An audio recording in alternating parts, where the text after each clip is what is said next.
You stumble across a suitcase stuffed with cash in an alley. Sounds lucky, right? Well, not really. If you walk into a bank and try to deposit it, alarms will go off and people will start asking where it came from.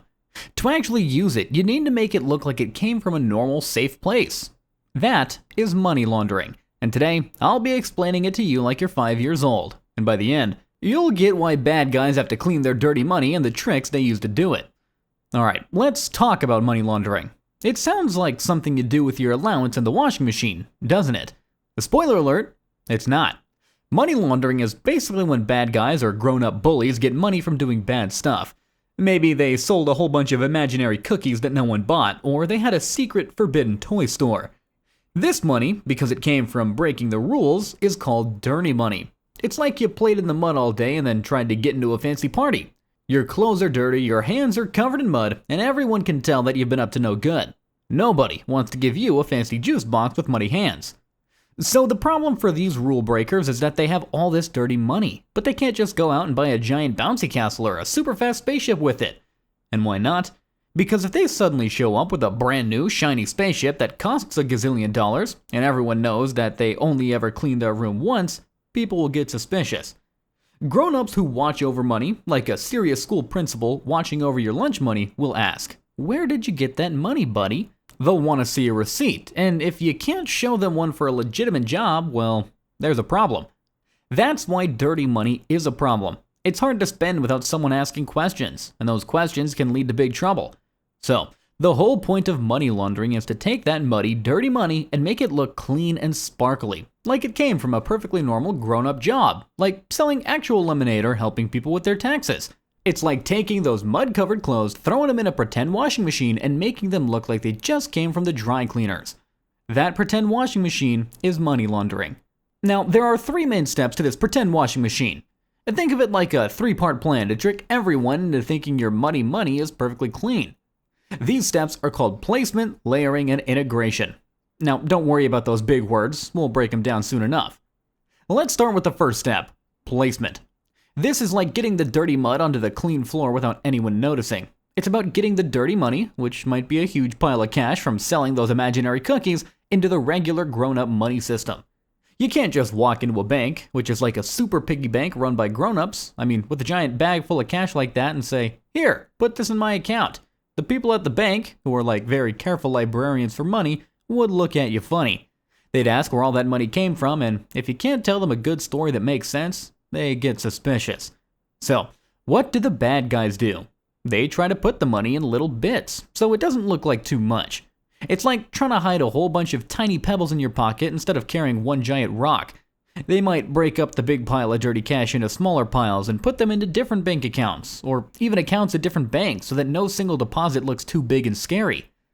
Another way they do placement is by using what we call cash incentive businesses. Imagine a business that gets a lot of money in cash, like a car wash where everyone pays with physical money, or a tiny secret lemonade stand that sells 1,000,000 lemonades a day. The bad guys might own one of these businesses, and then they pretend that the dirty money they got from selling imaginary cookies actually came from selling car washes or extra lemonade.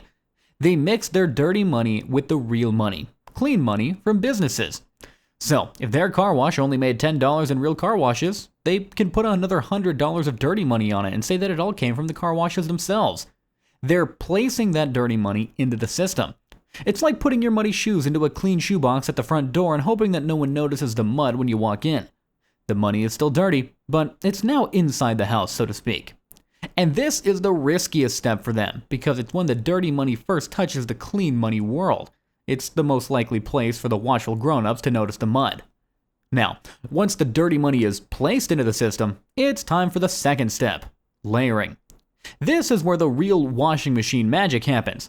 It's all about making the dirty money incredibly hard to trace back to its muddy origins. Imagine you've got a big pot of muddy water. You wouldn't just pour it onto a clean glass and call it fresh water, would you? No, you'd try to filter it, pour it into different containers, mix it with clean water, and move it around a lot so no one can tell where the original muddy water came from. Layering is exactly like that, but with money. The bad guys send the money through lots and lots of different transactions. They might send it from one bank account to another, then to another one in a different town, then to one in a different country, then back again. It's like playing a super complicated game of hot potato with money, hoping that it gets so mixed up and bounced around that no one can follow its path. They might even buy and sell things that are easy to move and hard to track, like fancy jewels or expensive works of art. Imagine buying a super rare toy with your dirty money, then selling that toy to someone else, then using that money to buy a different super rare toy, and so on. Each time, the money changes hands and gets further away from its original money source. They also use what are called shell companies, and a shell company is like a pretend business that doesn't actually do anything. It's like a toy box that's completely empty, but you tell everyone it's a super secret toy factory. They can send money to and from these shell companies, making it look like legitimate business transactions, even though no real business is happening.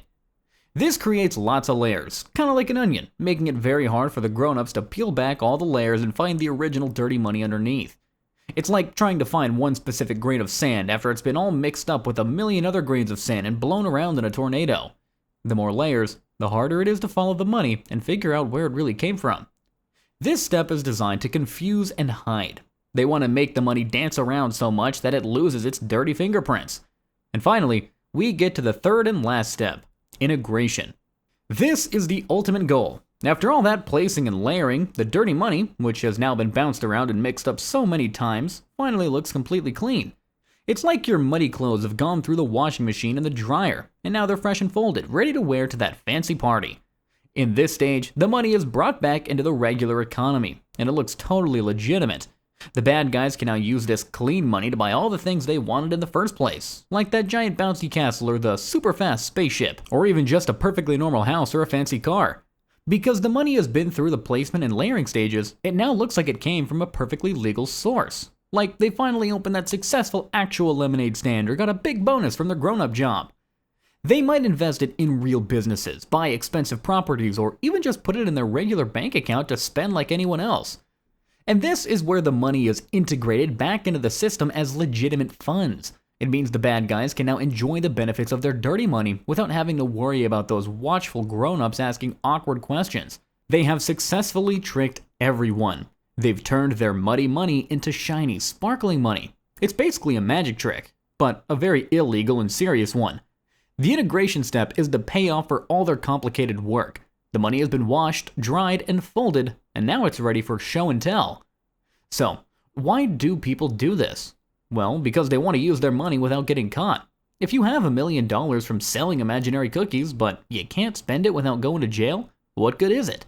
Money laundering lets them enjoy their ill-gotten gains. It's like wanting to play with your super secret, forbidden toy, but needing to make it look like a regular, approved toy first. The grown-ups who watch over the money, these serious principles we talked about, they try very hard to stop money laundering. They've got special rules and laws that make banks and other places that handle money keep track of who puts money in and where it comes from. If a bank sees a lot of strange transactions, like tiny bits of money coming in from all over the place or huge amounts of money being spent to pretend businesses, they get suspicious and tell the grown-up police. The grown-ups in charge, the police and financial detectives, then try to follow the money trail. They look for those money footprints that the money might have left behind during the placement stage, or they try to untangle the complicated layers in the layering stage. It's like trying to find out where your friend hit the ball by following all the zigzags they ran. It's hard work, but they have special rules and smart people who are good at it. They look for patterns that don't make sense, like a person who earns minimum wage suddenly buying a private island. That raises a red flag. Banks are actually required to report suspicious activities as well, like if someone tries to deposit a giant pile of cash that smells faintly of imaginary cookies and seems really nervous. So, while money laundering sounds clever, it's also incredibly risky for the people doing it.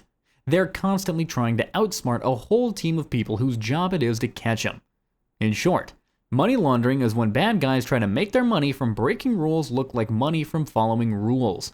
They put the dirty money into the system in small bits. Then they spin it around and around through lots of fake deals in different accounts.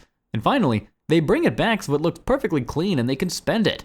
It's like when you play in the mud, then hide your muddy clothes, then wash them so many times they look brand new, and then you wear them to grandma's house. The goal is to make dirty money look like clean money, so that nobody suspects a thing. So, there you have it. Money laundering is just turning muddy money into shiny money through a sneaky multi-step process. You've got this. You know all about placement, layering, and integration. So go forth and confidently explain this to all your friends.